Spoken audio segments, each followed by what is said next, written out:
Hello, everyone, and thank you for tuning into this episode. This episode is tribute to every single person who've been told you are not enough.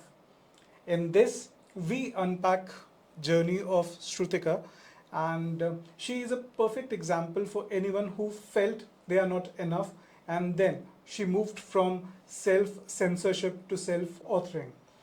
That's what the power of change is, what we are trying to explore in this episode today. So, Shrutika, thank you so much for joining us.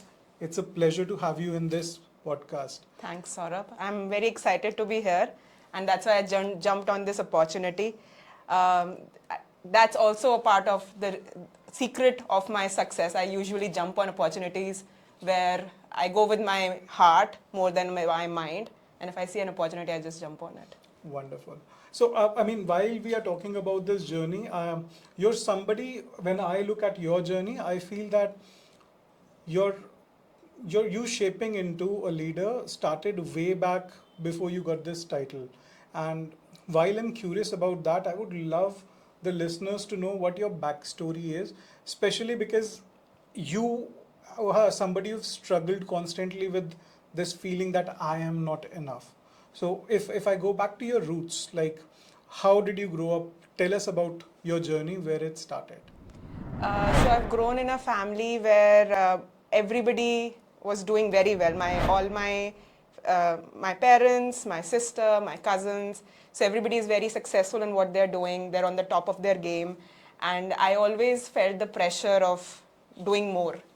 I always felt I wasn't doing enough, and it always felt like there was much more to learn, much more to be successful on. So through that journey, I realized, I think at some point later in my life, I realized being on the top, scoring good marks wasn't the only thing that is important. I realized my own strengths were somewhere else. So, and I think those strengths came from what I got at my home was not just studying, but also the cultural growth or cultural push that I had from my parents, especially my mother. She made sure that we were exposed not just to different subjects and different making sure that we score well. She also took us out to different museums, to arts. She basically made sure we went to theater, we went for music. I learned Hindustani classical music for almost 14, 15 years. I'm tempted to ask you, like, sing a song for us. No, I am not the best singer in my family. Again, I keep putting myself down. I know my sister is a very good singer. So, but I've generally been very curious about art, and I love art. So another thing that my mother taught me was painting, and I've explored over the years. I've explored a lot of art forms, and I love drawing. In my free time, I love to draw. At one point when I was at Accenture in office, if I had any free time, I would always be drawing. My desk was covered with my pictures. I used to create caricatures and everything, and I used to pass it on to people. So my art helps me stay alive, and I think that's one of the things that, as a kid, when I was growing up, that is what kept me inspired in a sense. I was never a very high scoring child, but and I always thought that was the downside of I thought I will never get ahead in life, but I realized as I grew, I realized that these things are more important than I learning about different different subjects like geography, which is obviously I'm not using it anywhere. Yeah, so I've been in a very high pressure environment overall, but I think that also with the diamond, you're right. In a high pressure environment, I'm able to I have my unique qualities that came out, and I realized as I went that I can use those qualities to grow as well. It's not just your knowledge, it's also how you're brought up and what things you pick up on the way which help you grow. And that's so beautiful and profound, because when I look at myself growing up, when I look at my cousins, I feel that as a society or as individuals, like, we are all surrounded by those checklists which have been created for us. That can be in terms of the mark sheets that we are getting, that can be in terms of comparison, which happens to with our cousins, just like you're comparing yourself with your sister. So 14 years and still I feel like it's a mental thing that is still holding you, which you're still saying that my sister is a better singer, downgrading or maybe like downplaying your own skills and talent.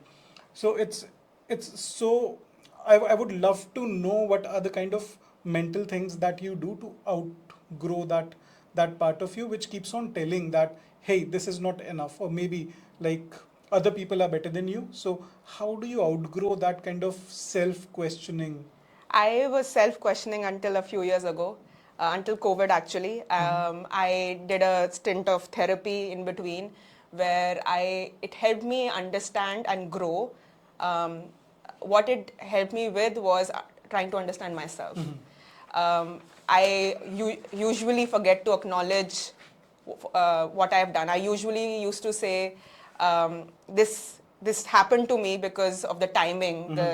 I was lucky to be there, or I had the support system for it. I never appreciated my own qualities, never took it upon myself, and never thought that it was me who was actually making it happen. Yes, it was the right time. Yes, I might have luck on my side. Yes, I had the support system. But at the end of the day, it was my hard work and my effort that got me there. So during that time, I basically did a lot of self-reflection where I went through all my achievements, whether it was small or big, and understood that everything at every point where I think I have actually achieved something, there was something that I did, I put in that effort to get there. So I think what has helped me is that self-reflection time, and how I make sure I keep myself up is having the right people who keep reminding me even when I forget, keep reminding me how I got here. And it's not just the luck, not just the time. It's just I myself have been doing it, and I've done it again and again and again. I'm consistent and I'm sincere. I'm doing that every day to make sure I'm moving ahead. Just so that we are grounded in the moment right now, there's one very important thing that I just came out very curious out of curiosity. When I think of you and your sister, like you talk about her as, I know right now you're talking about her as a support system, but in early schooling you've talked about her as somebody who was a competition, or somebody who used to look up to or get compared with. Now when you at this point of your life, when you reflect on you and your sister, do you still find that kind of competition, or do you feel that you guys have those kind of features both embedded into you respectively which complement one another? uh, my sister never let me feel that I was less, even in school. The competitive, me feeling competitive was just by myself. Myself, yeah. And the comparison came from the outsiders, not from my sister. She's always supported me since childhood in doing whatever I like to do. So I wouldn't say that we competed against we both know we both have different strengths. She knows what I would be good at, I know what she's good at, and we both complement each other. I think that's the reason why we have such a good, healthy relationship, where even if she's doing well on something, I'm more happy for her than I'm for me. And same with her. So I don't think we are ever competing with each other, but there is always this um, environment of everybody comparing us, because obviously we're in the same house, people see her doing something and me doing something else, and there's always a comparison. There's deemed to be comparison, right? But and parents also compare, but they don't want to say that you are less than the other person, but it just happens. Yeah. Right, it naturally happens. So even if I had comparison with her in my childhood, I still have comparison with her. I'm sure people are comparing us. Yeah. Right now, right, but I don't think we both care. I think she is more than happy. As I said, she's my personal cheerleader. I am her personal cheerleader. We are more than happy for each other's achievements. So yeah, I think. So this shift wherein during schooling you used to think that your scorecard doesn't match her. I never thought okay. that. Never thought that. It was just outsiders. I always thought I want to be like her. Yeah. I always wanted to be like her, and everybody in my school, we were in the same school, recognized me as Priyanka because we look alike. So yeah. I was proud of being called Priyanka. I didn't feel like I was being diminished by not being called Shrutika. Yeah.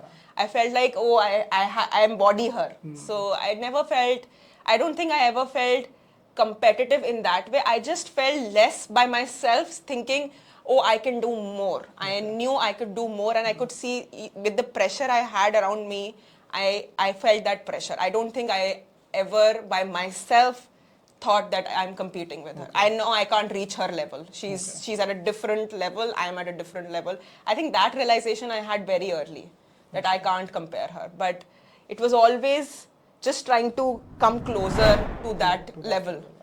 This entire process that you're telling me reminds me of this Japanese art form kintsugi.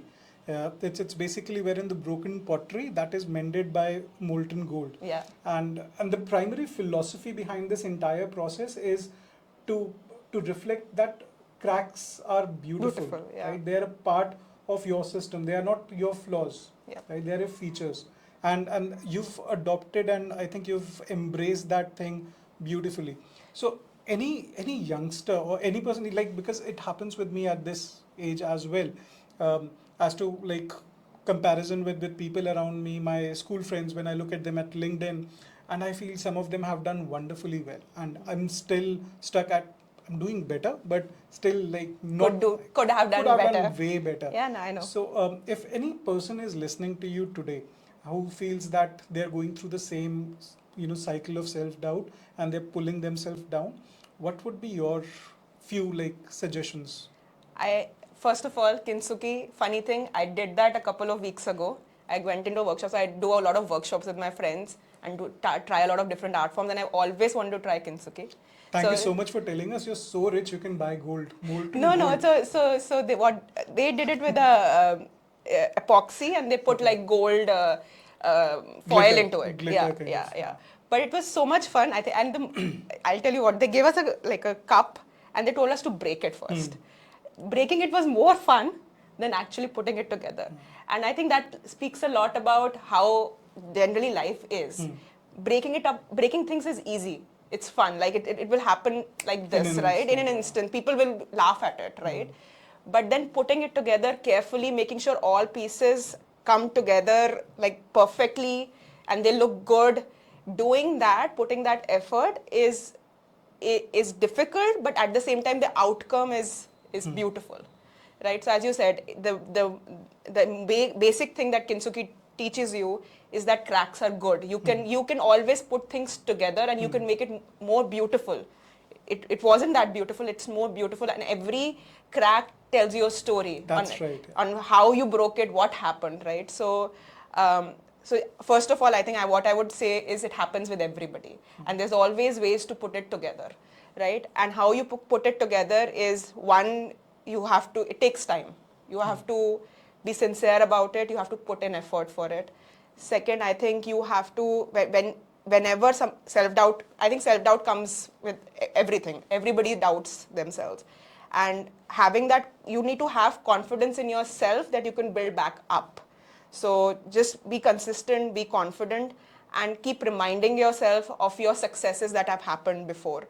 So one thing that I learned during my therapy was I wrote down every success that I've had over the years. Whether it was a small thing where I got a small trophy from school or somebody said some good words about me. And whenever I feel that self-doubt, I go through that list. It just makes me realize that, yes, I am worth it, right? It just gives you that reassurance again and again. And I have my personal cheerleaders in my family, my sister, my friends, my school. I have my childhood friends who, like, I know them from nursery. So they keep reminding me how good I am, what I can do with my life. So having that support system, having your cheerleaders, and making sure you can remind yourself that you are worth it. Absolutely. Which actually, I don't know if I'm able to recall that quote correctly or not, but like it's more like your scars are not the spots of your weakness. They are actually the places which talks about the depth in your character. Yes. And reflecting back on what you were just telling, something which I think we are all biologically wired to do is to be on a negative side. So our brains, whenever and it's a very hard thing to do. But when our brains are idle and when we are reflecting on the past, most likely what happens is we are thinking about negative experiences. Yes. And that is why what I really loved about your strategy or your suggestion is that we should note down whatever good we are doing, because maybe we can't have the same kind of family you've had, or we can't be fortunate enough to have friends who keep on reminding us what our strengths are, but we can always back ourselves. And keeping a journal of your own milestones, if anyone is listening, I would recommend, like, write down 10 small wins that you've had, and every single time you feel like disheartened that things are not going your way, I think what you can do is to go back to that page and remind yourself that you have the capability of meeting those challenges as well. Yeah, I would just say journaling, the term itself seems very difficult. And actually when you sit with your thoughts and start to write what you've done, you'll come up with nothing. It takes a lot of effort. As Saurabh, you said, you will always remember your failures more than your Exactly. successes. And it takes a lot of effort to write those down. But once you write it down, it's on paper, you actually realize what you've done. It becomes real. So yes, I truly think it does really help. You'll need to put in some effort and force yourself to do it. But once you do it, I think it's all worth it. That's worth it. So true. So true. And while you were talking about kintsugi, we are talking about molten gold or using epoxy. When I fall back on our conversations a few weeks back when we were talking about how you've grown up, I feel for you that molten gold is not just your self belief, but people around you as Yes, well. definitely. Very So when I talk about your family, can you also talk about some example or instances when perhaps they were your guiding light and they were able to pull you out of any dark thoughts that you were struggling with? Maybe you had doubt about some decision and they pushed you to do that instead. Yeah. So, all my life, I've been very, very lucky to have my parents and my sister, especially my sister. She's been the source of strength for most of my decisions. Although both my father and mother are always supportive of all my decisions, whenever I'm stuck on a decision and I want to make up of my mind on whether I should do this or that or how should I do it, I usually call my sister, and she always has an answer for me, and a very definitive answer for me, thankfully. She's always pushing me to do what I wouldn't do. She's always pushing me out of my comfort zone. So is my dad, so is my mom, but my sister has a different way of doing it. She just tells me there's no other option, you have to do it. So when I first took my job in Accenture, I had two options. I had a job in Noida that was available, and I had a job in Pune. And I didn't want to go to Pune. I didn't want to leave my comfort zone. I didn't want to leave my family. I'm a very family focused person. I like my people around me. But my sister and my dad pushed me to go out and go to Pune and build my own professional life, build my own home, do everything by myself. That was the first time I stepped out of my house and lived by myself, and lived there about 3 years. Came back to Gurgaon, and then a few years after that, I got an opportunity to go to UK. Again, I didn't want to go. I had an opportunity in UK, I had an opportunity in Germany, and I had an opportunity which was there in Gurgaon. And while my father was choosing for me between Germany and UK, he was not even thinking Gurgaon as an option. My sister was like, you have to go to UK. And she usually has a very clear thought process. She's very good at looking at the pros and cons and telling you where you should focus your mind on. I usually trust her on all my decisions. So I actually cried the night I had to leave, but I did leave. I went there. On and off, I stayed first 6 months. I stayed. I came back. Then I stayed for 3 years, 3.5 years, which was very good learning for me. Very different. I am glad I had that opportunity. Not everybody gets that opportunity. I'm glad that I made that decision to go, because I learned a lot, not just professionally but personally as well, by stepping out and stepping outside of India. So you've been talking about you going to UK as a part of, like, your growth journey as well.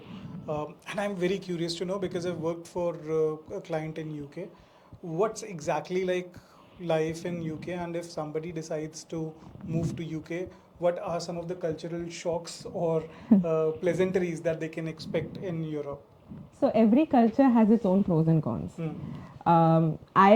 I never wanted to, as I told you earlier, I never wanted to go out, but I always thought if I ever went out, I always wanted to go to UK. So for some reason between UK and US, UK has attracted me more. And when I did go, I think I won't say call it a shock, but I did see a lot of differences in how we our day to day living in an Indian family versus a British family. Once you realize you always think, oh, you'll go there and there'll be like people who treat you as some different way. They'll be more respectful, and obviously UK is known for their mannerism. You see all that, you get attracted to all that, but at the same time the cultural things that you have in India, the family, the support system, your neighbors coming out for you if something happens, right? You don't find that everywhere. You I think one thing I realized is you need to take positives from every culture, and then you have to have your own blend. You cannot blend into them. You don't have to become like them, but you have to become a part of that community to be able to grow. So I did see a lot of differentiation basis, obviously my background, but at the same time there were people who supported me through all of that as well. So when you say differentiation basis your background, is it to do with the race that you come Yes, from, the the race, color of your skin? Yeah, so I think it's all, even if you have people coming from like a foreign country to India, you'll always think, oh, they are somewhat different than us, right? It's very, inclusivity is obviously a very fancy term and everybody wants to do it, but it's not easy. In day to day, it's not easy. You have to make an equal effort as the other person. It's not their job to make you feel included. Yeah. It's your job as well to get yourself included. So I found that you have to obviously start to live like them a little bit more, but at the same time not become them. You have to have your uniqueness, your individuality. You need to bring that to the table and they appreciate it. If you try to become, I had a lot of colleagues who were trying to kind of change to become like them, to be included, but I don't think that's the right way to go. I feel like if you lose yourself in that process, then it's all gone. It basically, again, I think the growth stops there, because you've taken a step into another world and you're starting from zero. You are somewhere on your journey and you have to continue on that journey. Take everybody with you, but not jump into the other person's. Yeah. So I learned about that. I learned about the cultural differences, how you need to keep your uniqueness, and I also learned to make sure to not, if there's a foreigner in front of you, a Britisher in front of you, don't think of yourself as less. Yes, less. I think we have again, as an Indians, we usually, any foreigner that comes, you feel like, oh, they are the big deal and you come from India, right? And that's how it's been. I think you need to put yourself at the same stage as them, same level as them, which is very, very important. Don't think of yourself as less than anybody, as more than anybody. You are at the same level, and when you do that, they will acknowledge. If you put yourself down, they will put you down. If you put yourself up, they will never respect you. So you have to earn that respect to stand on the same level as them, but you have to think that you deserve it. If you don't think you deserve it, you will never get to that. Yeah. And when did you get comfortable? Like, was that a moment, or was that a phase or a journey when you got comfortable that, hey, Shrutika, you have your own personality, and there's no need to see that what others are doing.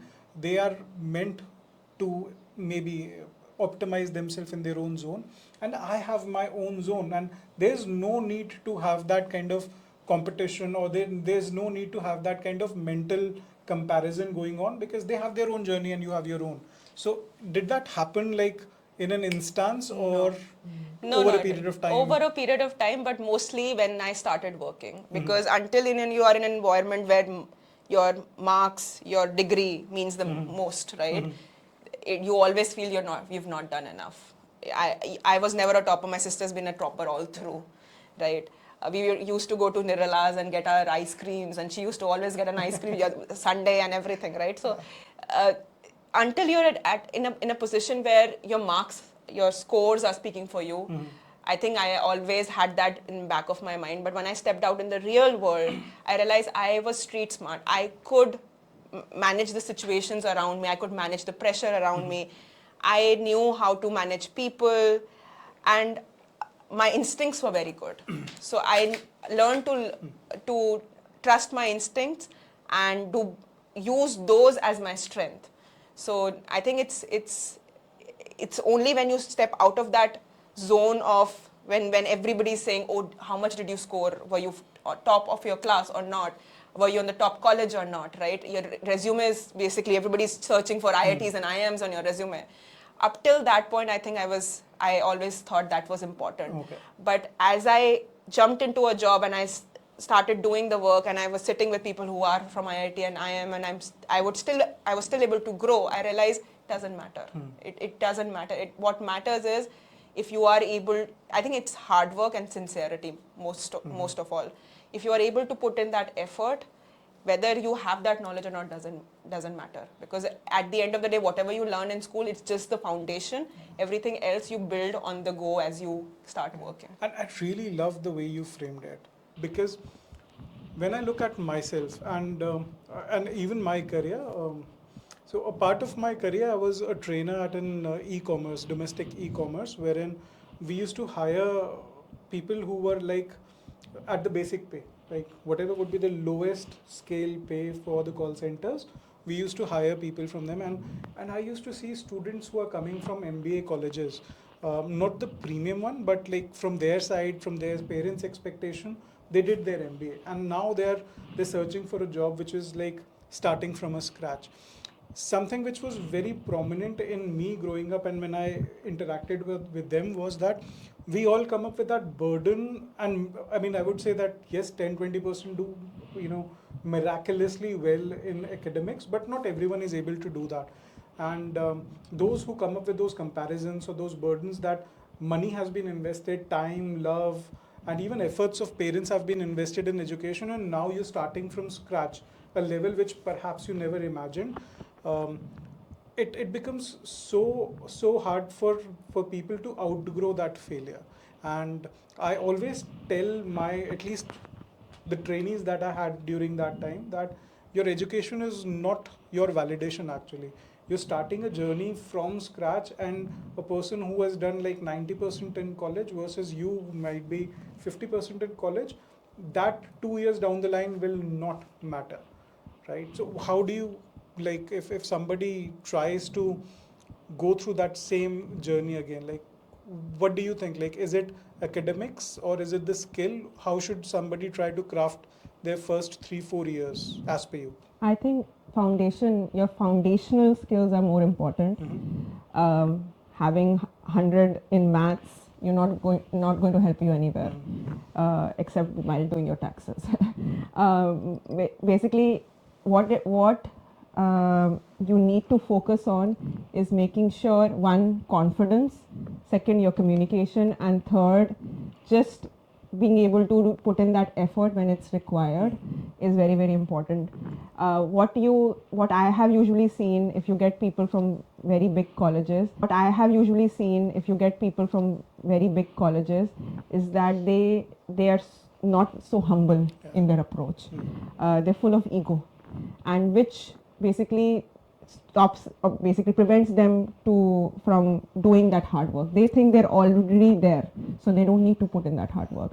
If you get somebody from a average college, they'll come here and they'll think, I need to put in that effort, and they'll put more than 100%, whereas somebody who's come from an IIM will probably not. So it doesn't matter.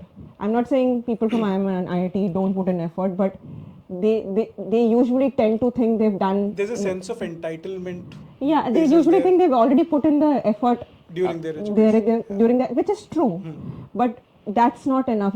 You're still starting from zero when you reach when you interview and you reach a job, you're starting from zero. Whether you are an MBA from an IIM, MBA from an average college, or just a graduate, doesn't matter. It is at the end of the day, it is what when you start from there, you're starting from zero. You need to forget what you had earlier. In the past. Yeah. And in fact, this is such a profound thing that we all can pick from this conversation, that every day is like a reminder that what you've achieved till now is not valid. Because I've been working at a role for like 4.5 years, and I've seen people falling into this trap that since I've been a part of this journey for such a long time, I belong here. And that is such a load of crap thought, that walk out of it. Like your achievement, the day it happened, now it's a fresh start for you, and you need to prove yourself every single day. Yeah. That kind of mindset is so much required, especially if you want to succeed and go ahead, or at least speed ahead in No, your career. I have learned, and I think I've learned this from my father. Put your 100% in whatever you're doing. Whatever it might be a small thing that you're doing for somebody else. You might be doing it for yourself or your family. But anything that you're doing at any point in your life, at any point in your career, any age, you need to put in your 100%.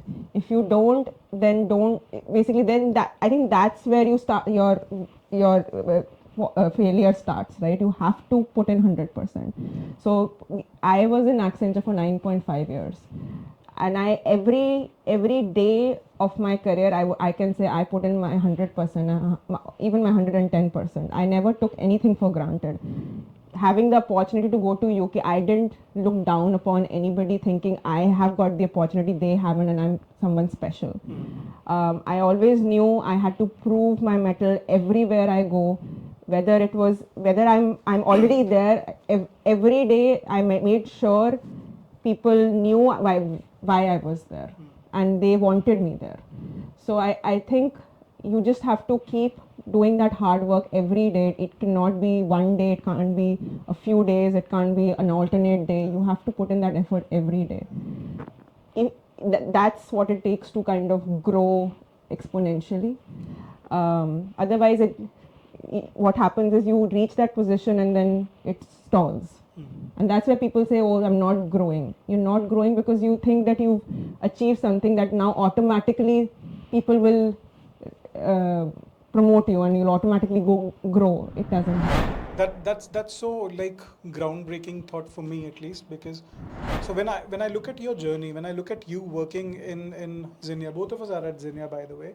So when I look at you working on Flow, something which stands out about you, not out of gender but as a quality, is that you're very assertive. Your body language, the way you communicate, that assertiveness, and when I look at your experience, when I hear your experience of standing up for yourself in UK, I also believe one of the qualities that helped you grow is that you very early you started building that resilience, building that strong bone for yourself. So is there any framework for that which you consciously do, or anything that people who are struggling with that? I think the only reason, again, I give a lot of credit to my father. I've seen him being assertive. I feel that's inbuilt in me as well. The other is the way I deal with things when I'm underconfident, or I feel I don't fit there. I'm more assertive. That's how I fill that gap of my confidence with being more assertive.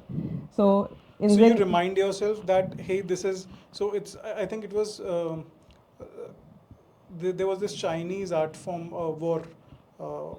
I don't recall the name of the author of the book now, but it said that at the moment when you're weak, you need to pretend to be strong. That's my defense mechanism. Art of War, yeah. If I recall that correctly. Yeah, that's my defense mechanism. If I go into a room and I feel like I don't fit here, I am the only woman, I'm the most youngest, I probably don't fit here. I tend to take that as a positive thing and build that confidence in me while I'm very nervous inside. That's why you keep asking me, why do you dress up like the way you dress up? I dress up so that it gives me confidence. Don't make it sound like I'm a No, I know, but I'm just saying it helps me. Everything, gives me, if I have an image in my head that I can do this, I am strong. When I enter that room, I'm already in my mind, I am strong. While my heart, I know I am not. I need to put myself out there. So that assertiveness comes as a defense mechanism to my lack of confidence. Wow. Because I know that I need to put in more effort, right? And that effort is me being trying to be assertive. If I'll be assertive, people will listen to me. That builds confidence that yes, I belong here. So it's that cycle that, and I didn't realize it until you asked me, but I think that's my defense mechanism. Wow. And what I also hear out of this entire experience that you were talking about, your mindset toward it is that you it's like an embodiment of fake it till you make it, Yeah. wherein like you know that there's a gap, but in your mind you are There already will always be a gap. yeah. There are two ways. Either you're too late to a party or too early to a party. Yeah. If you're somewhere in between, doesn't matter, right? Nobody will notice you. But if you're early to a party, how do you enter an empty room where you're all dressed up and nobody's there, right? So yeah, that's how I kind of get into a room and make sure that I'm heard. Yeah, what I also picked up from your mental preparation for the situations like these, wherein you feel that you're at a weak spot, is that affirmations play a very important role. So do you consciously create a list of affirmations for yourself, or is it like you keep on talking to yourself that hey, this is a moment of weakness, I need to go back to the same mental journaling that I do and remind myself that I've made it till now and I belong here, so nobody can take that out from me?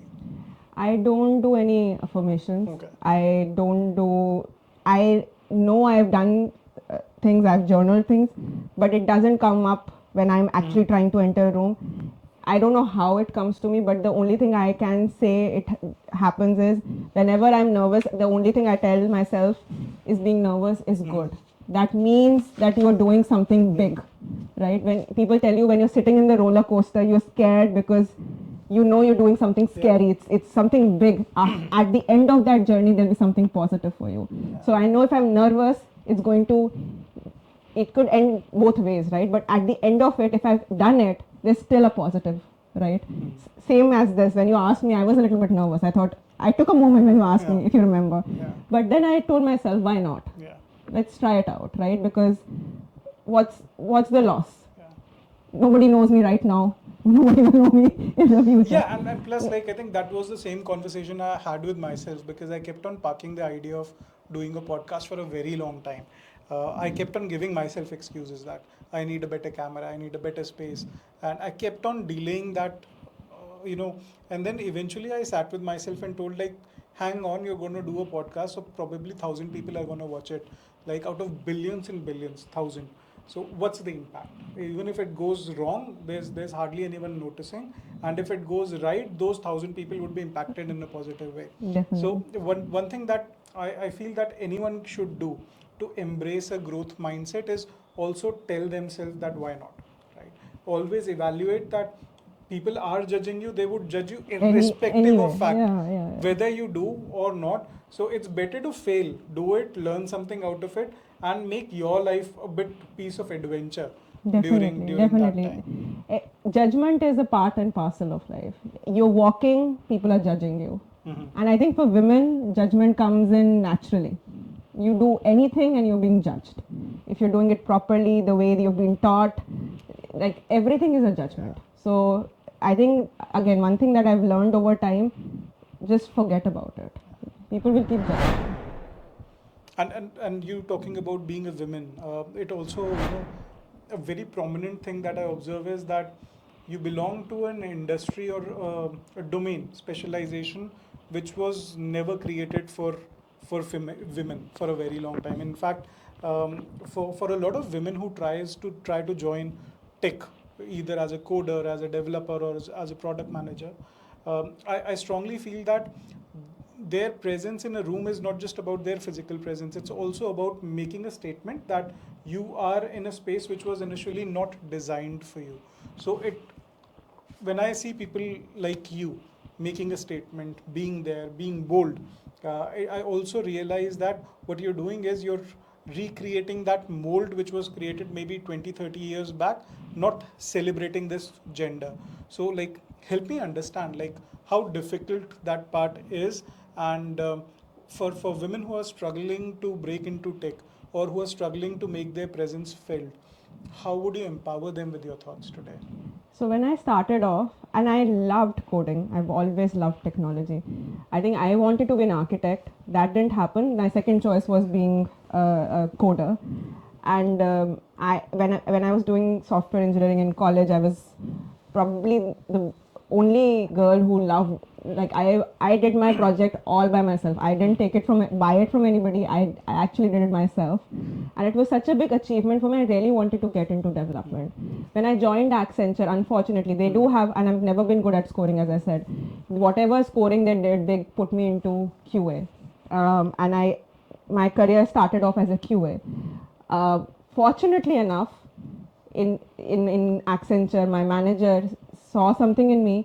Again, I think girls are not naturally put into development. I think there's also, I wouldn't say Accenture made that choice, but I think there is that thinking mindset that for development you have to do a lot of work, you have to spend nights, put in that effort, and girls won't be able to do it. So after QA, when I was in QA, my manager saw me, and then she thought she's probably a good BA because I had good communication skills. Again, being a woman, it was probably an easier job to do a BA job where you had to go and listen to requirements, get requirements, and be a bridge. Be a bridge. And at that point, because it's a service-based company, usually all clients keep their own BAs in their own company, right? They don't take BAs from service-based companies. Development is there, QA is there. There's very small proportion of BAs. So I was the first one to be selected, and when I did the job, even then I was always interested in knowing how something was being developed, what was the code behind it. So I've always loved that, but I never got that opportunity, unfortunately. But I basically, whatever I had, I used that to keep building that knowledge and I keep close to technology. I don't think I would call myself anywhere close to a developer, but I like to look at code. I like to understand how things work. So I think for anybody who wants to go in a development background or in an engineering background, I would just say, I know it's difficult, but keep pushing, and if you feel you want to do it, you have passion for it, there's always space. People do recognize you for what you are and what you have. So just, it is difficult, but you tell yourself every day, if you put in the hard work, if you keep doing the job, and if you keep making yourself heard, you have to ask for opportunities. Sometimes you don't get the same opportunities as others, as men, right? You have to ask for those opportunities and say, hey, I can do this job. Can I do this job? Just pick things up, do your own projects, do your own thing. You need to prove yourself. Unfortunately, that's the society we are in. You have to prove yourself, and once you do, then there are doors open, and you are able to, you get those jobs. It's not as if you won't. It is still difficult for women in tech, especially in leadership levels. There is a lot of equality programs that people have, companies have, where women are given that opportunity. But I would just say, I think giving us opportunity out of turn is not what we want. It is giving, as we grow, having that equity and making sure that we at that point are getting the right opportunities, not at a leadership level. I don't think having the right proportion at leadership levels is the right way to. I think it should be basis your skill set that you go to that level. That's still true for if you're a man or a woman. I think, but as you're growing, the small things that are happening around you, that people have to make sure that there is equality in that. You're not thinking a woman cannot do a job at night, they cannot manage something because they have kids or a family. So I think that's the kind of equality we are looking for. Not because I have people personally telling me, how would that girl do something? She'll go on maternity. She just got married. So I don't think, I think that's the thing that we need to change. If somebody is going in for maternity, they need that maternity. right? And these days we have paternity as well. People are going paternity. People are being judged for taking paternity. So I think we need to. That's something that we need to remove. That's the equality we need in the world. I would love to have like 6 months of paternity leave, but right now that's not like, I'm sure organizations are thinking about it. Yeah. So But in my previous organization, they were giving 6 month paternity, and you could distribute it all oh, out. wonderful. So it definitely is required, but doesn't mean that you lose an opportunity because of Because it. of it. Yeah. So true. So that is the equality. I don't think it's about men or women. It's about making sure if you want a break, you deserve that break, and you can Yeah. still come back to the same job and still grow. Be celebrated Be as well. celebrated. Yeah, for taking that. Yeah. In fact, I read this somewhere that your silence is not meant to protect you. So like, and I would say this like in a very gender neutral way, because I, in my experience, I find men badly struggling as well, because they lack communication, because they are not able to express themselves, they are not able to market themselves, and they decide to stay quiet. It's I know when we look at equity right now, it is highly skewed toward men. But when you look at the bucket which men represent, that is like a cutthroat kind of thing, and many men are also silently suffering this. And a leaf that I can take from your inputs right now, Shrutika, is that we also need to know that in order to grow, your gender is not sufficient. You need to have a parallel skill set to work on. And of course, the way you present yourself, the way you come to work, the way you take challenges, the way you broadcast your achievement, those are all a part of it. The broadcast achievement is very, very true. And I'll just like to say and tell everybody that you speaking about yourself, your achievement is not ego. You can do it humbly, but you have to market yourself. I think one thing that a lot of people lack, especially men as well at my workplace, is being able to say that I did this, right? To take the credit for it and acknowledge that we as I think Indians have been told that To be humble. yeah, to be humble, not to say to like not to show off. Exactly. But this is not show off. This is your hard work, the outcome of your hard work, and you need people to see it. If you don't get people to see it, then you won't grow. And I think that's how I think if to grow in a very competitive environment in India, especially any job that you're doing, the one thing people lack, they're working hard every day on weekends doing all the job, but they're not marketing themselves correctly. So it's very, very important. I learned this, I think, early in my career thanks to a friend, that you have to market yourself. You have to make sure people know what you're doing. Even if you're doing a small job, we usually used to sit in a bay and people used to shout and say, "Oh, मैंने ये कर लिया," and nobody used to care about it. I always thought, why are they shouting in the bay? Can't they just go and talk to each other? Or Skype, you could always message, right? But then my friend told me, what do you think? What is their strategy? Their strategy is the manager sitting right there. They know these two guys are working. If they're talking, they're doing something. The others are just silently doing something on the computer. You don't know if they're actually doing their job. So that small thing of just shouting at some point on the day to say, "Oh, मैंने ये कर लिया, ये फंसा जरा देख ले," that marketing of yourself, saying, I've completed my job, and now it's up to you, made that one person stand out in front of 50 people. 50 people. So true. So you just have to keep marketing yourself. But personally, I feel that's like a very obnoxious way to market yourself. There are definitely better strategies. Yeah, but I think every small thing counts. Or I don't think that was their strategy, but I think that is how it was being indirectly impacting. Yeah, indirectly being picked up by the manager, because as a manager, when you have 50, 100 people reporting into you, you cannot go and see what every person is doing, right? And it is a good reminder that something is happening around you, right? So I'm taking that just as an example, but I think like with every small thing that you're doing, mentioning that you've done something is not show off, is not taking credit for something. So if you've done it, just tell people that you've done it. So as a manager, now you're at a leadership role wherein you're leading a team and you're working on some really fantastic projects that are groundbreaking, that they're aiming to change the industry right now. How do you create that system so that people get recognized? And the reason I'm saying it is because when my previous manager, and like this kind of, just jolted me when you were talking about it, because my previous manager, when she said that, okay, I need a list of things that you do, I've done so many things, but like I was always embarrassed to list them out. That why should I tell it that I have done this? So, is there a mechanism or is there a system you try to build, incorporate among your teams so that they get an equal platform of highlighting their achievements? It is a very difficult job as a manager to make sure to know what everybody is doing and giving them the credit for what they have done. So one way obviously is keeping on top of everything and talking to people, understanding what they're doing. And I think I like to highlight, I think one of the thing that I noticed people in UK do better than people in India is having like one-to-one times with your teammates, with your reportees, right?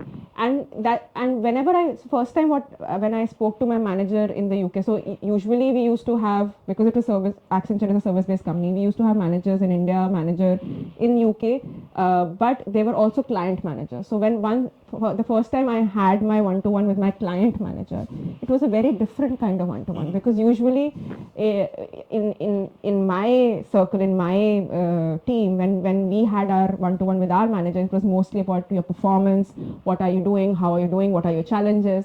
But the one-to-one that I had with my client manager was not about work. It was about general life. How are you doing? How are you feeling? You're living away from your family. What challenges do you have in personal life, not professionally? How can I help you? And what do you want to do? How do you want to grow? It was more about me, not my work, just me. And it was a very different experience. I was sitting there and he was talking about me, like generally telling me about his vacation, his trekking, and asking about my vacation, my family. And I was sitting there thinking, what is happening right now? Why is he like getting so personal, right? So, and I realized that's what one-to-ones are supposed to be, or that's what managers are supposed to do, connect with people. So I think that's my approach. Generally, I like to connect and understand how people are doing, how was their weekend, are they doing things outside of work, are they getting time outside of work. You can judge from that they're actually not overburdened with work. You obviously you do stand-ups and you ask them their regular work and what have you done and what have you not done. How's the progress going? Yeah, so what you don't know about them is, are they able to focus on something else except work? They should be able to come to you with your challenges. They should feel that you are not just their manager but also their mentor. So I think my way of leadership or my way of managing people would be just giving that personal time to them. Although I'm saying this and I know if my teammates will be looking at this video will say I have not spent that much time since they've joined. We've got very stringent timelines at the moment. I would love to spend time with people, but I just get 10 minutes and I just talk to them generally on coffee and everything. So I like to talk to people as they are like my friends and not as somebody who's just in my team professionally working for me. And another thing which, like, from the way I've observed you from outside, another thing that I can definitely point out here is that when you say that we need to have that one-on-one time, it doesn't necessarily mean that you have to block their calendar and then separately talk to them in a meeting. I think a good way is also, to take the team out on maybe a coffee break, a tea break, and just do a dip check with each one of them as to how they are doing, how the life is shaping up, what are the challenges they are facing, or how as a team we can support them during that. And you do that wonderfully well with your team. I try to like stay. I think it is very important. I think a lot of people think as a manager you cannot sit with your team. They will feel pressurized that a manager is on the desk so we cannot talk about things, right? But I think you have to join them and make them comfortable so that they can talk about anything. If they want to gossip, they can gossip in front of me. I'm not going to go and tell the world, oh, this person thinks that about you, right? I think I feel more empowered if I'm able to sit with my team, whether it's my own reportees, other teams, or my development team or my QA team. I feel more empowered if I'm sitting with them. And I feel like I feel like I should be comfortable if I'm coming to take a cup of coffee and somebody I know is sitting, I can go and sit with them and talk to them generally, and they don't feel pressurized. Oh, you are here, okay, so now I can't talk about things, right? So they'd be very uptight. uptight, and So I really like when people treat me as an equal. I don't want any special treatment from anybody. And I think that is what you want from a manager. I think you want to be able to speak freely, speak your mind, and that will help not only the other person grow, but also the manager will grow with, they'll learn from people. I think one thing that I think sets me apart, and one thing that I realize is my strength, that I probably not good with scoring and everything, but I'm good with people. I am able to understand everybody has their quirks. Everybody has a strength. There'll always be something that you don't like about that person. But my dad keeps telling me you can always find one thing that good in every person, and if you focus on that one good thing, you can achieve a lot through that person. So I think and to find that one good thing, it takes a lot of effort, not from that person only, from you as you. well. Yeah. So I think that's what you need to do with your team. Find those strengths and build them on it. So this is very interesting, because a lot of people who are watching you right now would also be asking themselves that how can I become a better leader? How can I lead a team? Or who would be aspirational to be tomorrow's leader? A very critical skill in order to grow is managing up, right? And this ability to identify the quirks or identify what ticks or what irritates someone, that investment in, I would say that investment, but that investment of effort and time in identifying those about somebody you're working with, they are immensely useful, especially when you have to manage up and you have to create a bonding relationship with your manager. Correct. Is that a strategy you adopt for managing up as well? I feel so. I've seen a lot of different people managing differently. Mm-hmm. I feel a lot of people think that if you train your team well, and if they are able to do the job on your behalf, and you don't need to turn up at half of the places, Right. that makes you a good manager. Okay. I don't think that's true. I feel it's good that they can turn up for you, they can cover for you. Yes, that's important, but it's nobody's job to cover for my job, right? I cannot put that pressure on anybody. Whatever level they are, they have a set of job that they need to do, and they should be able to do it comfortably and confidently, and I need to make them feel empowered, not loaded with my own work. Right? That is one thing that I feel managers do wrong. They think I've trained them so well, they're taking care of everything, and I am free. That's not your job. You should not be free. If you are free, then that means that you put too much pressure on your team. The second thing I feel is knowing those quirks helps, because people, you yourself know I know my quirks, right? And I feel that is what pulls me down. When I'm feeling underconfident, I know this is my quirk, and when I go in this situation, I won't do well, right? So if my manager knows that this is my quirk, or this is the place that I don't feel confident, or this is the place I feel very confident, they can help me use that quirk, exactly, right? Either support me in that quirk or use that quirk again for me rather than against me, right? So I think it is very important that you figure out what works well for somebody. Not everybody has their pros and cons. Every person will be different. So you need to understand, not their, I won't call them their strengths. I would just say that I'm using the work. Yeah, I'm calling the work, taking the word quirk, because a single thing, like if you're fidgety, right? I don't think that's a weakness. People think if you're fidgety, if you're moving around, that's a weakness. It's not. It's just that you have so many ideas, and you're controlling yourself. Control yourself. All of them at once. Yeah. So usually people who have that kind of energy in themselves, I think you need to just give them more space.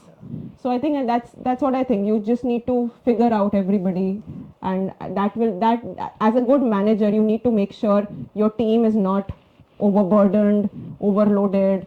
And I really feel bad if somebody is working and I am not working. If I can roam free and my team is working, I feel that I've done something wrong. And identifying that, like, what's the best behavior that you can do, or what's the best approach toward a situation, is so very important. When I listen to you, I also like to recall and of course credit something to one of my previous managers. We were working in inbound sales, high pressure setup, a team of trainers, and there were times when things used to go wrong with individuals professionally, and as a team we used to goof up. So something that used to happen, which was a very good thing, was that nobody used to be singled out, and but our managers used to ensure that like we are all called into one space, and each one of us is reminded about what has happened and evaluate, the impact of that event. Many people, what they used to do at that moment is to justify and defend themselves and suddenly start speaking up. But what I also realized is that the best strategy is to stay quiet, let the maybe that entire barrage of questions, anger pass by, and then 30 minutes later meet that manager on a cup of tea and talk to them. So many people misunderstood this, but what I also realized is that lays foundation of a deeper relationship with your manager. So managing is not just about proving that you're not on a wrong. It is also understand that other person is talking about a larger picture and you are a part of that picture, so some repercussion is coming to you. How do you maturely handle that is also a part of managing up. And I think all of us need to learn that skill to be a leader for tomorrow, because if we know how to manage our leaders today, that is eventually how we'll lead a team tomorrow as well. Yeah, I think how messages, and if something happens and if something goes wrong, there's a lot of pressure coming from your leadership. Obviously, it percolates down to the team, and I don't think stopping that on your level and not letting your team know that something is happening is the right way to manage a team or to have a team, right? I feel like obviously you need to change the tone of what is happening, but it should be communicated. Everybody, That there awareness has needs to to be be some built. transparency from top to bottom. You should not stop that communication, that anger, that frustration, or whatever happened. There's failure is everywhere, right? You need the team to know there was failure, and you need to then work with them to understand how could have we done better, not just take it on your level and defend it, and that makes you a good manager, that I didn't let my team get affected. I think that's the wrong way, or for me that's the wrong way of leading a team. If there is a failure, it's a team's failure. We need to work on it together. You own it as you own the successes, right? So you cannot say all failures are mine or successes are yours. I don't believe in that. I feel it's you own both equally and work on it both equally. And you've collaborated with them eventually, so like not only look at it as an equation wherein it's in hierarchical order, it is also that you're a part, or maybe you're like that central heart of the entire body, that as a leader. So it's very important for you to send out this message that something is wrong and we need to reflect on it, not to shift the impact on other people, but to make them learn and grow out of that experience. And while you were talking about failures, what I also very profoundly miss in so many leaders that I observe around me is that their ability to let people learn from failures. Mistakes, yeah. And it's either like people would be horribly afraid of going wrong in a work environment, so much so that they would not do anything. No, I think things go Yeah. wrong all the time. But then right? the way a leader is able to turn that failure around is so very critical for someone to change his style of leadership as well. I see so many videos online wherein like they're bashing young people because of something, if the plan has not gone the way they probably Wanted. wanted to go. How do you manage failure as a leader yourself? I've never seen you animatedly or talking in a very pensive way with your team. So when things go southwards with your team, with your projects, and it's time for you to buckle up, how do you take your team along with you? I I I think whenever this happens, I get angry. Sometimes I do get angry, but I know that it's not one person's mistake, right? If something happened, and as a manager, I think you need to know that you own that mistake as much as whoever has done that mistake. But as I said, transparency is very, very important. Whether that mistake, so if you've got 10 people in the team and a couple of people were part of that failure, right? I feel like all 10 need to know about that failure. It's not about letting that two people know in front of 8 other people that you did wrong. It's the way you presented, something went wrong, and we all own it, and this is what we are learning from it, right? So I think it's as I said, you need to change the tone, make it more constructive, that and make sure you're not taking it into a room and talking about it, because it makes, I think that makes you feel you did something wrong. If you can openly talk about a failure, you can openly talk about things that happened in the leadership that came to you, I think that is what makes you stronger as a leader than anything else. So I feel like it's very, very important to be transparent. People should know what is happening, why you are taking certain decisions. Those decisions might not make sense to them at all. They might be thinking, why are you doing this? They don't understand those things.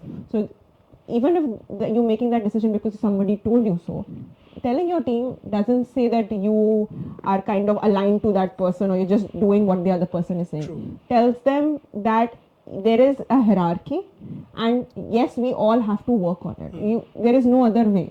I don't think there is any shame in saying that, oh, my manager, my boss, or my boss's boss said do this and I'm doing it. That doesn't make me somebody who's totally aligned to that person, or I'm trying to go up the ladder. I'm just listening to my superiors who are giving me a direction, and I need to go with that direction. And I don't take any shame in the fact that I need to tell my team. I'll tell them as is on where this is coming for, why we are doing it. This is my understanding of this is where this is going, and we have to work on it. These are the timelines. Unfortunately, they are tight timelines, but these are the timelines. And this is so deep, Shrutika, because like I was reading this somewhere, and it was like you have emotions and you have behavior, and there you have behaviors which come out of that emotion. It's okay to have emotions. It's okay to get angry, but it's not okay to have a behavior which is not acceptable. Yeah. So as a leader, I think which something that everyone should be working on, should very consciously think and reflect on, is what their emotions reflect as a behavior, right? Are you losing your own patience while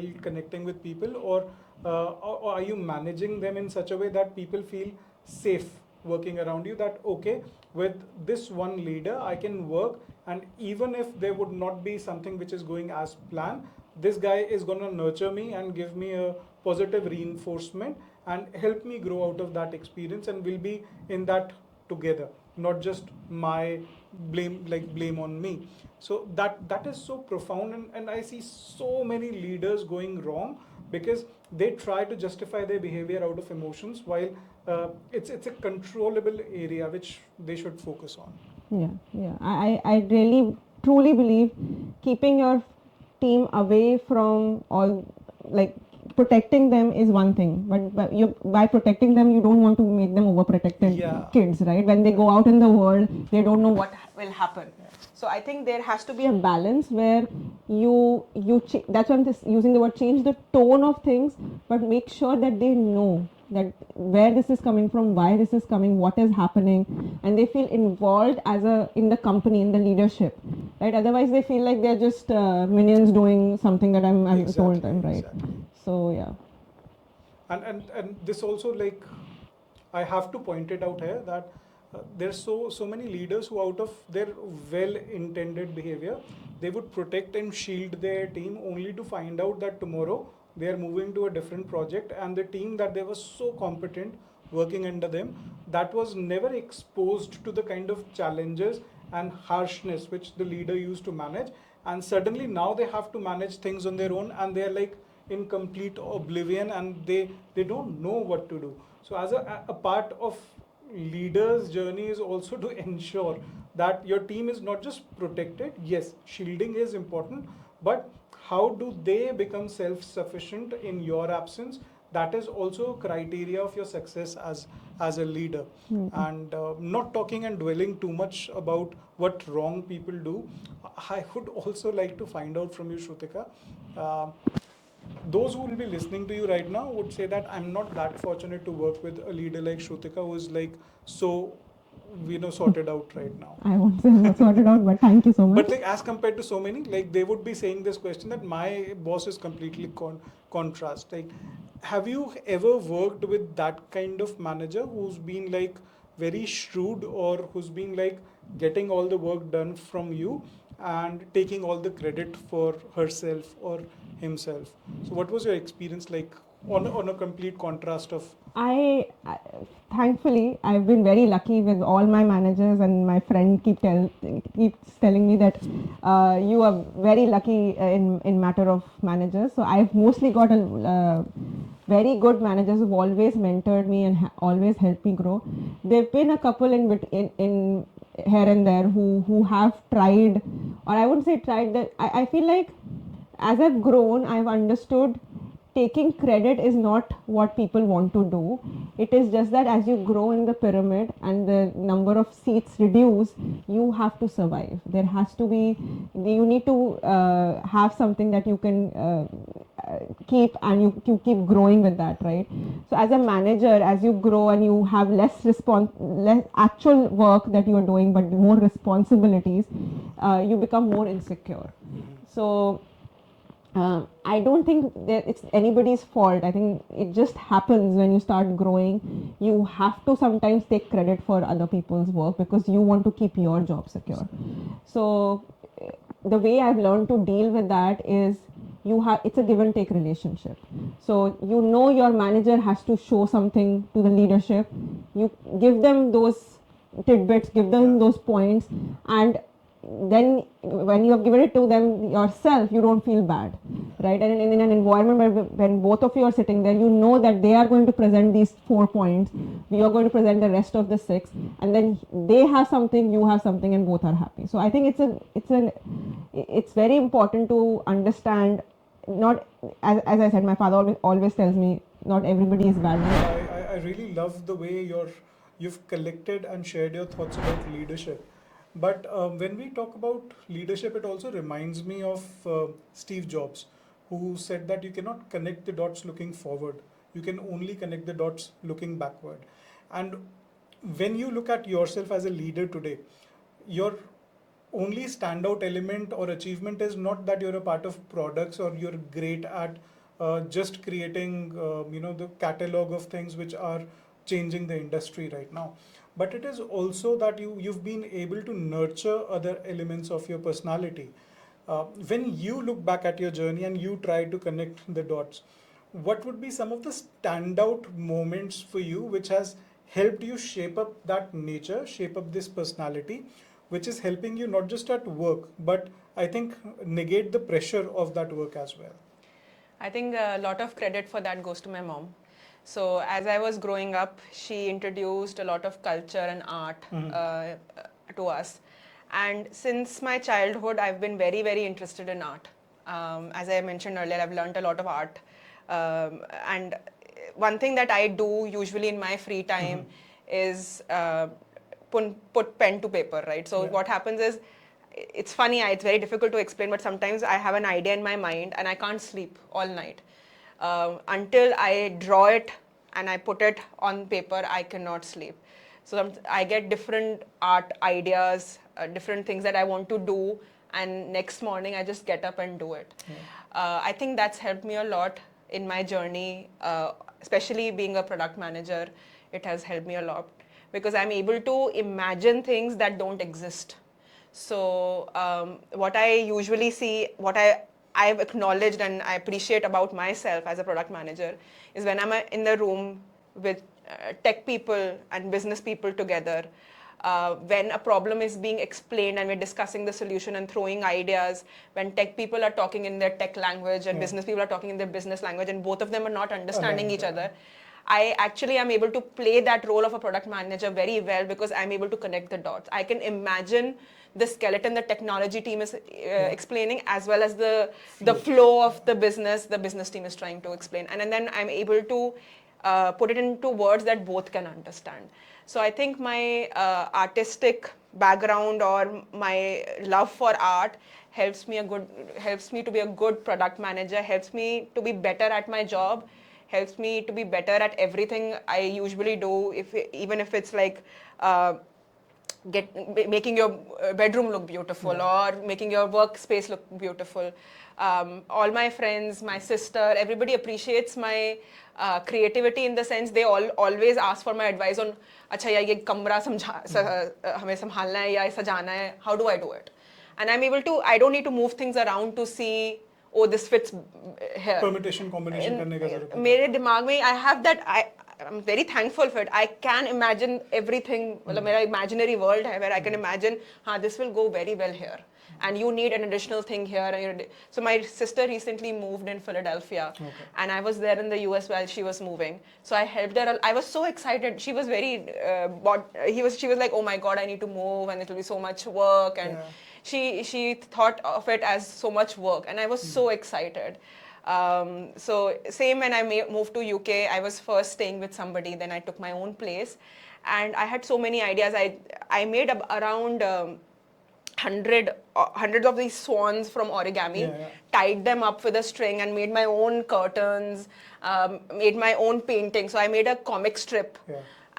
Pasted it on did it on an A4, pasted on a cardboard box which I got from Amazon, kind of framed it, and put it on the walls. And I just I like to have my art. If you come to my place, come to my home, come to my bedroom, my mom is like, this looks like an art gallery. This no less than art gallery, because I have everything up. I love putting my artwork up, and fortunately or unfortunately, I am only able to share my art with only my close ones. I'm not. A lot of people tell me, a lot of friends tell me, sell it. Why don't you sell it? You can do a very good job selling it. But I feel like I like sharing with people who can acknowledge it and who I want to give that artwork to. I don't want to make a business out of my art. At the same time, my 40 plus plan is that I will start my own business, which will have some artistic bend to it. Because I think I can do very well in that, and I would like to do something of my own. So yeah, so I think what has helped me, which makes me different, which makes me unique, is that background, that cultural and that artistic background that my mother introduced me to. What I'm also listening to it, because I don't come from a background wherein like art was nurtured or art was promoted, even though my parents were pretty flexible, but like there were certain things which we didn't do at all, and they were more like into study, like that's what you're supposed to do.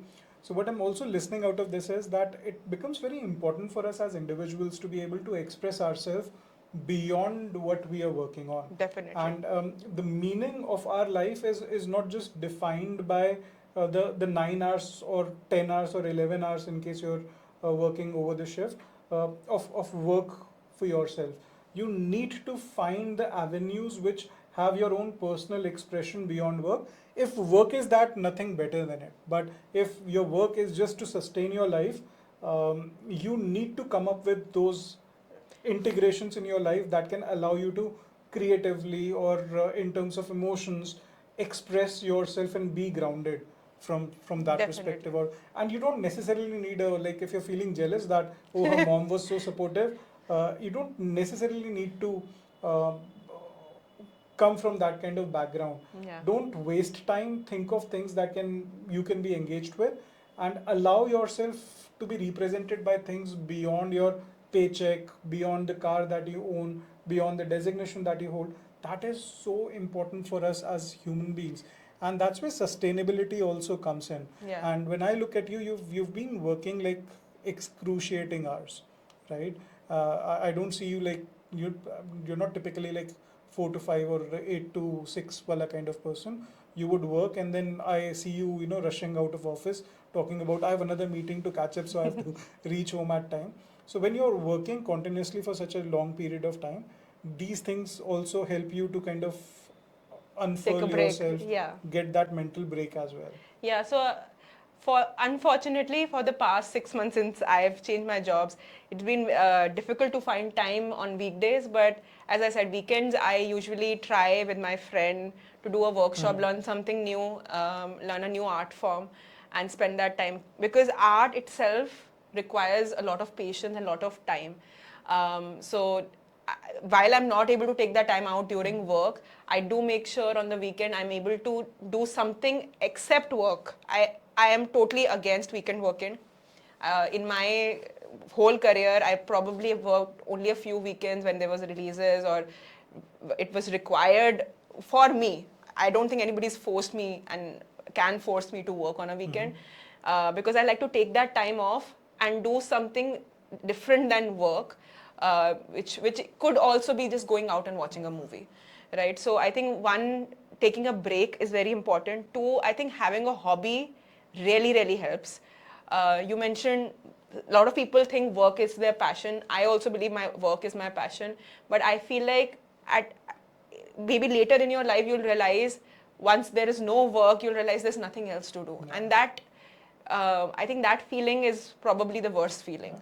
So I think you have to grow as a person, not just grow in one stream, and you just keep introducing yourself to new things, travel, do something outside of work. It could be anything. It doesn't have to be this becomes art. even more important because right now when we are talking about work, burnout is such an important thing. Definitely. And it is one of the most talked about things when along with the empathy right now is how people are getting burned out. One of the reasons which I feel is that burnout is so prominent now because people don't know how to express themselves beyond work.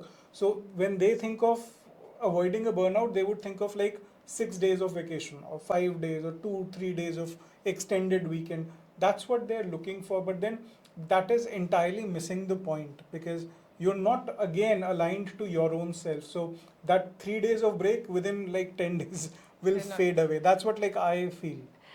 I think if you're talking about taking breaks, I feel like if you're taking a break, 2 days, 3 days are never enough. If you are a person who works 12 hours, 14 hours, and you cannot look away from your mobile on a weekend, checking on your work all the time, I think you at least need a 2 weeks break because this happens with me all the time. When I'm taking a break, it takes at least a couple of days for me to get into that mode of leaving my work and actually enjoying it. And if you take like a say 3-day break, you will only just you'll come out of it and then you'll go back in. Right? If you're taking 1 week break, you'll have only 2 weeks break, 2 days break actually, because you'll take 2 days to come out of it and 2 days to actually you're already in office. You're thinking, oh, 3 दिन में काम शुरू होने वाला है. So I feel like 2 weeks is something where it gives you enough time to gently go into that vacationing mode and then come out of it. As well. And usually what happens with me, I don't know if it happens with other people, but it does happen with me, कि within those 2 or 3 weeks, at the end of it, I am begging to go back to work. I really want to get to my normal life. And I think that's what taking a break means. At the end of it, you really want to go back and do what you were doing before. And you recharged so that you can give the best. Yeah, exactly. Rather than you complaining, oh my God, my job is going to start in 2 days. I don't want to go away from this vacation. That means that you haven't had that time for yourself. Yet. If you had your time, then you feel like now I want to go back and I want to work, right? So I think you if somebody is taking a break, do take a break, proper break. Don't think at about least 10 days away from work. Yeah. But I really feel 2 days, 3 days. It might work for some people, doesn't work for me.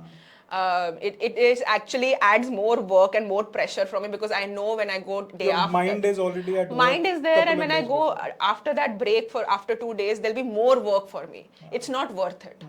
The 2 weeks break is worth it.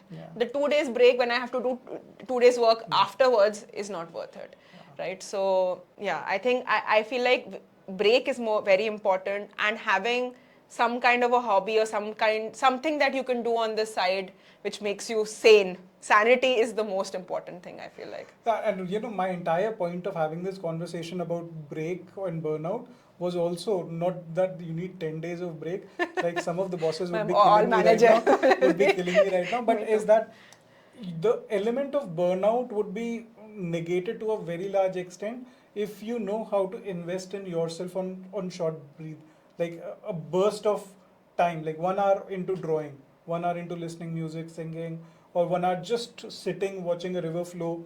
That in itself heals you to a very large extent, and people are hungry for that burnout break because they don't know how to express themselves or connect to their own roots. That's another thing that I feel like people think if I take a break, it's all about being active on Insta or active on a social thing, right? But I feel like taking a break actually means that you're not active anywhere except in your mind, and you're totally there. And you said about like just looking at a river. I feel like every day when I travel to work and I'm looking outside my window, and I'm generally totally lost in the world of what has happened, where am I going, what is going to happen. I'm just looking outside, looking at people driving their cars, driving their scooters, trees, looking at clouds making those patterns. And I think that is my time for my sanity. Going from my place to office and office back. I think that's what I missed in COVID, because I felt like that time to myself was the most important time. I had music in my ears. I'm looking around, and nothing makes sense in the world, and I'm just going, right? So again, I think that's my half an hour, 40 minutes of break. You said about running out of office, and I remember I hate when I'm on calls and in the car, because I actually like to take that time to Connect with yourself. To connect with myself and to basically clear my mind. But yeah, I feel like you need that time, and I really appreciate. That's why I like going to office, because when you're in office, you are working, and when you're outside of office, it's all done. Otherwise, if I don't know, I know a lot of people love hybrid working, love working virtually, but I feel like if you're working virtually, people who actually do a lot of work, they don't take any breaks like me. If I am working in office, I know there's a lunchtime, everybody is going. I'm excited to have those conversations and have that gossip session with the team. Have a tea you're time. You're basically able to switch in and switch out of that work mode. Yeah, and you get that break, natural break every few hours. Right? At home, you don't get that break. So that's why I love office. Although it's obviously there's traffic and this and that, you have to get up early, but breaks are very, very important. You just have to find your own way of figuring out how can you stop your mind. And I also love the fact that you were talking about how you plan your vacations and how you need time away from work. In your journey over, like, as a leader for last, if I reflect back on last one decade, do you also feel that the definition of sustainability at work, like as to how a person can work longer in a happier mode, has also changed? Because if I recall 10 years back, anyone who would be talking about, like, I need 2 weeks of vacation would be considered most probably like a burden on a team, because that was not expected from employees. And now I see this conversation happening in different corridors, wherein yes, it's an important part, so that you can bring in more value once you come back from vacation. Of course, people can differ in terms of how long the vacation needs to be, but understanding that employees also need a time off is now becoming a very prominent part of work cultures as well. So what's your definition, or how you've observed this sustenance at work changing over last 10 years? I think it's the Western culture. When I was in UK, people were very, very respectful of your personal time. As soon as the clock hit 5, everybody left, and they made sure you also leave. They never asked you to work on weekends. There was no expectation of working weekends, and everybody wanted their own personal family time, own time, and they wanted you to have that time. I think that's a good thing that we've learned and we are learning right now, because in India, obviously, if people usually boast about मेरी तो सारी छुट्टियां बची हुई हैं, मैंने तो एक भी छुट्टी नहीं ली, and I got paid for paid for those leaves, and people are like, kind of, how many leaves did you take? I didn't take any leave, and people boast about that, and I feel like getting money for that time is not worth it. Not worth it. And that's not even like your full day salary that you're getting. Yeah, it's taxed. Right? The way it has been designed is that if your average salary per day, let's say, is 2,000 rupees, and you're saving on your leaves, you would only be getting 500 to 600 rupees, or at max 800 rupees. Yeah, basic. You're basic. So, like, you're missing out on everything. People don't realize that. People don't realize that. It's not worth the money you're saving. You are better off spending that time somewhere, learning something new, or just exploring a new place. So I think the new generations now understand that, appreciate that, acknowledge that, and they want to go and explore the world, want to learn more.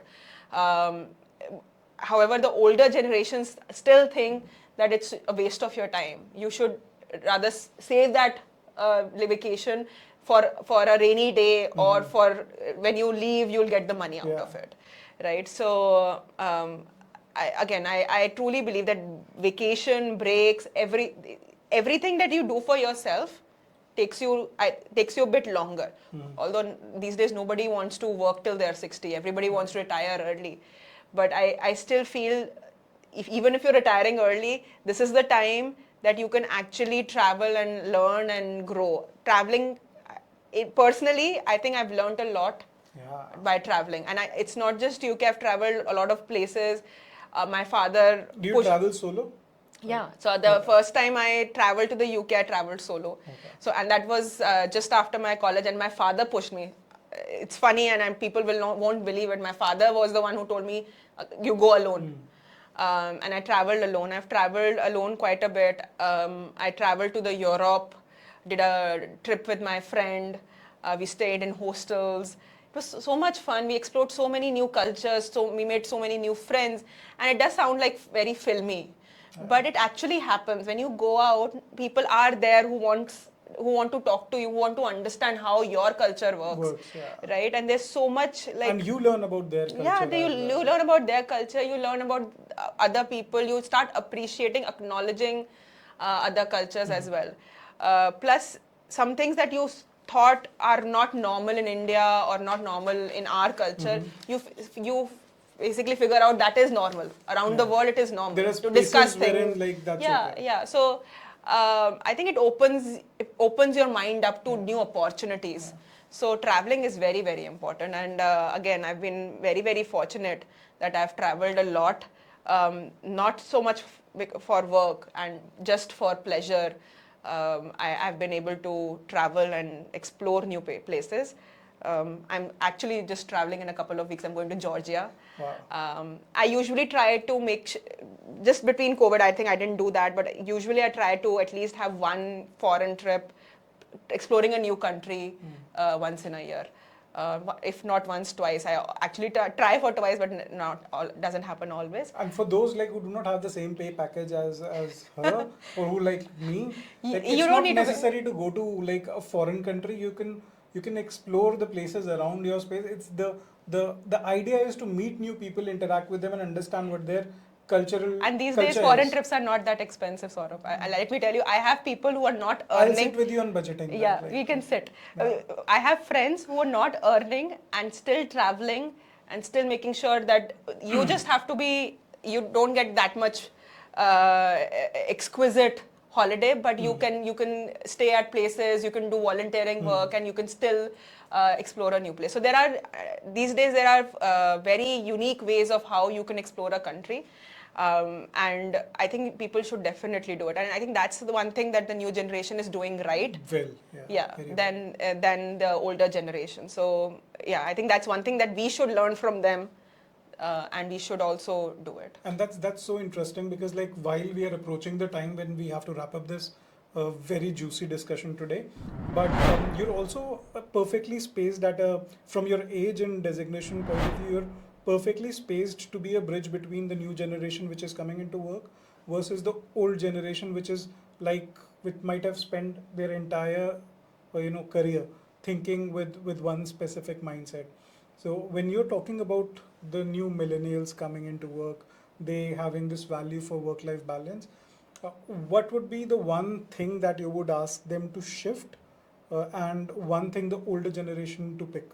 So new generation, what can they change to become more valued at work, and old generation, what can they change to adopt or adapt to this modern wave? Because I think 40-50% of the people would be millennials by 2027 or 2030. It's just round the corner now. Yeah, I think one thing that the new generation needs to learn or maybe embrace a little bit more is patience.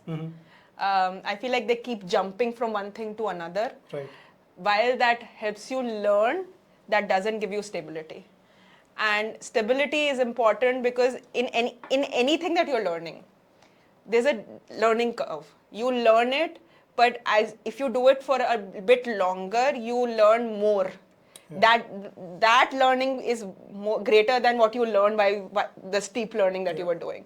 So I think being consistent or having that patience to be consistent is what the new generation is missing out on. Do you relate this to Dunning-Kruger effect, wherein when you're learning something at the beginning you would see that I know everything, and then as you deal with the intricacies of the topic, you suddenly start realizing that you're not an Brilliant. expert. Yeah. So there's a peak, and then there's a very steep And downward that makes trend. you humble. That makes you humble, of course. That makes you grounded. You realize you peaked, Yeah. and now you're nowhere. So what I feel is about this generation, which like when we are talking about patience or they switching very frequently, what they are not accounting for is that at the beginning of the journey, you might be learning things quite fast, but you're missing out on the depth of the topic by not engaging with it for long enough. Definitely. So that's where you need to wait, patiently see what are the aspects you don't know. Yeah, Right. yeah. I've seen that. We've got interns. I've seen that people need to be. They don't understand that having peaked is not your achievement. Exactly. That's just a part. Just a part of the journey that you're going to take. And that's life's playbook, right? I Yeah. think like whenever you're doing something bad or good, you'll peak very quickly. Yeah. But then life has a very funny way of pushing you down, Yeah. right when you think that, oh, I know everything. That's Yeah, when. yeah, and that is where you grow. That is where you learn. Yeah. That failure is important. That's that important. that downfall is important. So I think that is missing for the new generation. They don't actually wait for that to happen, because when they go into the next stint, they think, oh, I already peaked Mastered there. that So previously. they have that ego that they feel that they can do everything and anything. So I think that is one thing the For the new new generation. For the old generation, I love oldies. I think I am an oldie by heart. The only thing, as I said, traveling, and I see that in my parents as well. The old generations cared about or did very well was saving for their kids, right? They never took out time for themselves. They never traveled. They never did things that they wanted to do, right? So I think, and now my parents are doing it, and they're trying to do more of it, is travel. And also, like, you at an old, I think currently if I grow old, I know I can do things even if I'm 60, right? I have the confidence because I've worked all my life. But what I've seen in my mother and my aunts and everybody is that they've peaked, they've done very well with their kids, and they've made their kids are successful. Yeah. But when they reach that age, they don't have the confidence to do something by themselves. Men obviously are able to do it, but women, I think, of that age feel very alone Dependent in a and lot. very dependent.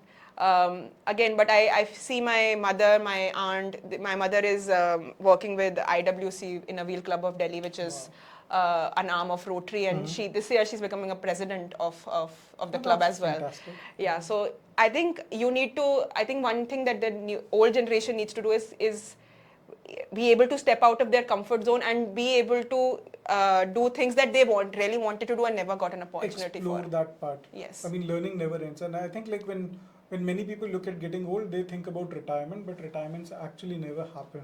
You're always doing Retirement something. is just a word. Retirement just means that you're not going to a regular job. I feel it's a government's conspiracy that like they'll make you work for 60 years, think safe, and by the time you're 60, you've already gone past a lot of things. Yeah. So I feel that anyone who's my age or growing beyond that, one thing that I would definitely love people to do more is to travel. I mean, Definitely that's travel, definitely- explore, do what you want to do.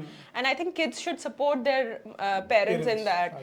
Because I think another thing that I see, maybe another learning for the new generation or my generation, is that we leave our parents alone. We think they're very strong because we've always seen them very strong, right? But everybody needs support, right? And especially to step out of your comfort zone. When you were stepping out of your comfort zone, they were there. supported that. So you need to. It is difficult, and it is difficult to see them not in that power level and being that strong and being able to take that step. It's like, I can take that step. Why can't you take that step?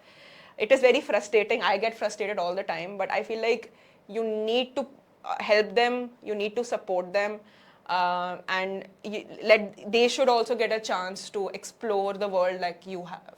So I think that's one thing that I would tell the old generation. Wow. This has been such an interesting conversation with Shrutika, with right blends of challenges, spices, I would say, as well as the unique ingredients which have made Shrutika to who she is today. And what I particularly loved about your journey and talking about how you have reached where you are today, Shrutika, is that you've been to spaces which were never designed for you to be there, and yet you've shared that blueprint with each one of us as to what can be done to make your presence get noted during that in those spaces, what can be done to ensure that you're not somebody who's just sidelined, and what can be done to ensure that your voice is heard. I really hope that those who have stayed with us to the end of this episode will be having those notes done. And this has been so profound to find out, especially from a women's perspective, as to what are the challenges at workplace and what can be done, and what are some of those fake perspectives which are built around women's struggle at work as well. You've broken some of those biases as well. And it's been so profound talking to you, Shrutika, and Thank I'm you so much, sir. completely honored Thank and you, Saurabh. floored by what you shared today. Thank you so much. And I like to just say this has been very good journey for me as well. I learned about myself. Again, this is a good self-reflection moment for me, Absolutely. that I learned more about myself, and I hope whoever is watching this has learned a little bit about how So to deal consider with. this as a chapter of your journaling, which will go on YouTube. Definitely. And anytime you're feeling low, the just number go of back. views that are going to increase are just because of me. Because I'll be watching it on loop. But thank you so much. It's been a very good It was opportunity. my pleasure to have you. It was